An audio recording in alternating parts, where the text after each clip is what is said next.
اس میں یہ کہا جا رہا ہے یہ ٹارگیٹڈ کیا گیا ہے، کچھ پارٹیز کو اس سے جو ہے وہ نبرد آزما رکھا گیا ہے، ان کو نہیں شامل کیا گیا ہے جان بوجھ کے، اور ان دبئی لیکس کا بھی کچھ مقصد ہے، یعنی جس طرح پاناما لیک سے بہت سے مقاصد حاصل کیے گئے، اس طرح شاید اس سے بھی کچھ مقاصد حاصل کیے جائیں. آپ کیا کہتے ہیں اس حوالے سے؟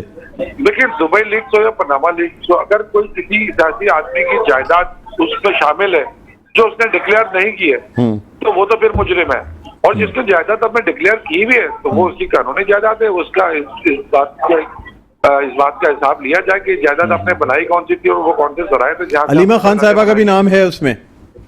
میں نے کہا نا کہ جن کے ڈکلیئرڈ ہیں اثاثے تو وہ ان پر تو کوئی ناجائز نہیں ہے، لیکن جن کا اثاثے ڈکلیئر نہیں، اچانک کوئی پراپرٹی سامنے آ گئی ہے تو یقیناً ان سے سوال ہوگا.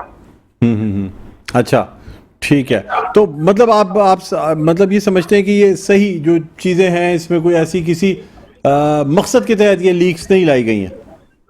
لیکن میں نہیں سمجھتا کہ اس کا کیا مقصد ہو سکتا ہے. کچھ اداروں کو بھی ٹارگٹ کیا گیا ہے، دیکھیں میں صاف الفاظ میں اگر بات کروں کیونکہ یہ لیک جو ہے یہ کوئی پاکستانی اداروں کی تو ہے نہیں، پاناما بھی پاناما سے آئی تھی، یہ دبئی لیکس بھی کسی اور. لیکن سر اس میں کچھ میڈیا ہاؤسز شامل ہیں، کچھ صحافی حضرات شامل ہیں جن پہ تنقید کی جا رہی ہے، خاص طور پہ آپ کی پارٹی کے سابق وزیر بھی ہیں، رہنما بھی ہیں، فیصل واڈا، انہوں نے بڑی، اور آپ کو پتہ ہے ان کے کنیکشنز، تو وہ جو باتیں کرتے ہیں اس سے اندازہ ہوتا ہے کہ وہ جو باتیں کر رہے ہیں ان کے پیچھے بھی ایک کوئی پیغام ہے. جی جی بالکل، فیصل واڈا بڑی روحانی درجات پہ فائز ہیں، اور ان کی جو روحانیت ہے وہ ہم سب کو پتہ ہے کہاں سے آتی ہے. جی جی، نہیں آپ کے بڑے دوست رہے ہیں سر پہلے ایک زمانے میں. جی بالکل ہمارے دوست رہے ہیں، اور بڑے عرصے سے ہمارا گیپ آیا ہوا ہے جب سے وہ پارٹی سے گئے. لیکن انہوں نے تو کلیئر کٹ کہا ہے کہ جی یہ جو چیزیں ہیں، انہوں نے پہلا ٹویٹ جو کیا اسے ایک ٹویٹ میں بہت ساری باتیں کر گئے وہ، اور انہوں نے کہا یہ مقصد کسی مقصد سے لائی گئی ہیں، یہ کوئی تو پھر یقیناً فیصل بہت کنیکٹڈ ہیں روحانیت کے درجات پہ، جہاں سے روحانیت آتی ہے ان کے اوپر جس کی بنیاد پہ وہ سارے روحانی باتیں کرتے ہیں، تو یقیناً پھر فیصل کے علم میں ہوگا کہ ان کے کوئی مقاصد ہوں گے. لیکن میں سمجھتا ہوں کہ ہماری عدالتیں، ہمارا جو اہم ستون ہے ہمارے ملک کا وہ ہماری عدالتیں ہیں، اور اگر کوئی اس طرح کی انلیگل چیز ہے تو سر عدالتوں میں سے تو کسی کے نام نہیں آیا ہے، بات تو یہی کی جا رہی ہے کہ جی عدلیہ میں سے کسی کا نام نہیں آیا ہے. نہیں میں کہہ رہا ہوں کہ جن کے نام آئے تو کم سے کم جن کی جائیداد ڈکلیئر نہیں ہے تو پھر میں سمجھتا ہوں عدلیہ کو اس بارے میں سو موٹو لینا چاہیے کہ وہ اس بات کا جواب دے. کہ ہمارے پاس دیکھیں، ہم جتنا بھی چیزوں کو خراب کر لیں، ہم سیاسی لوگ جو ہوتے ہیں وہ ماضی کی ہمارا ریکارڈ آپ کے سامنے کہ ہم ہر ادارے کو پولیٹیسائز کر دیتے ہیں، جس کے بعد وہ ادارہ اپنی ساکھ ہو جاتا ہے، چاہے وہ نیب ہو، چاہے وہ ایف آئی اے ہو، چاہے وہ اینٹی کرپشن ہو. تو سب سے پہلی ضرورت ہے کہ ہمیں اداروں کو ڈی پولیٹیسائز کرنا چاہیے، اور ہمارے پاس ایک آخری دروازہ عدالت کا بچا ہے، ہمیں عدالت کا احترام کرنا چاہیے. ہمیں چاہیے کہ ہم عدالتوں سے انصاف لیں. اور دیکھیں، جب آپ کے ملک میں انصاف رائج ہوگا، آپ کے ملک میں انصاف جس دن رائج ہو گیا اور اس 22 کروڑ عوام کو یقین ہو گیا کہ ہاں ناجائز غلط آدمی کے ساتھ ہو سکتا ہے لیکن حقدار کے ساتھ کبھی ناجائز نہیں ہوگا، لوگوں کو اداروں پہ، ہماری ایف آئی اے پہ، ہمارے نیب پہ، ہماری عدالتوں پہ پورا اعتماد قائم ہوگا. اور یہ سب سے ملک کی بڑی اہم، وہ کہتے ہیں نا کہ بیک بون ہے ہماری عدالتیں. جی آپ کی آواز نہیں آ رہی مجھے، جمال صاحب سن سکتے ہیں مجھے؟ جی میں سن رہا ہوں آپ کی بات. جی اچھا مجھے بتائیے گا سر کہ یعنی اب کچھ ایسا لگتا ہے کہ 9 مئی یہ جب 1 سال اس کا منایا گیا تو بڑی سختیاں، بڑی ایسی چیزیں لگی، لیکن اب پھر سے لگ رہا ہے کہ شاید کچھ مذاکرات ہو جائیں اور عارف الوی صاحب جو ہیں شاید وہ اپنے ٹاسک میں کامیاب ہو جائیں. سابق صدر ہیں سر، بڑے کنیکشنز ہیں ان کے، پہلے بھی وہ کافی کوششیں، میری براہ راست ان سے جو ملاقات ہوتی تھی بتاتے تھے کہ جی میں نے بڑی کوشش کی ہے اس مذاکرات کرانے میں. میں سمجھتا ہوں کہ دیکھیں سیاسی معاملات یقیناً آپ کو مذاکرات سے ہی حل کرنے پڑیں گے. کہیں پہ کوئی آپ کی پسند کی چیز ہوگی اور کہیں ناپسندیدہ چیز ہوگی، لیکن کرنا پھر مذاکرات ہی ہے. آپ کسی بھی سیاسی جماعت کے اور پاکستان کے سب سے مقبول لیڈر کو آپ اس طرح جھوٹے مقدمات میں ڈال کے آپ سزا دیں تو آپ کا پورا پولیٹیکل جو ماحول ہے وہ بالکل انسٹیبل ہوا ہوا ہے. اور جس ملک میں پولیٹیکل انسٹیبلٹی ہوتی ہے تو وہ بدقسمتی اس ملک کی یہ ہوتی ہے کہ وہاں پھر اکانومیکل اسٹیبلٹی بھی نہیں آتی ہے. تو آپ کی ملک بڑا عجیب مشکل میں پھنسا ہوا ہے، آپ کا نظام پورا اسٹک ہو کے رہ گیا ہے. تو اب آپ دیکھیں کہ یہ جو 190 ملین پاؤنڈ کیس ہے، اچھا یہ وہ پیسے ہیں جس کا کیس بنا کے وہ پیسے پاکستان آ چکے ہیں. انہیں آپ اتحاد دیکھیں کیس بنانے کی ہماری اس نالائق پی ڈی ایم گورنمنٹ کی، کہ ایسے کیسز بنائے ہیں کہ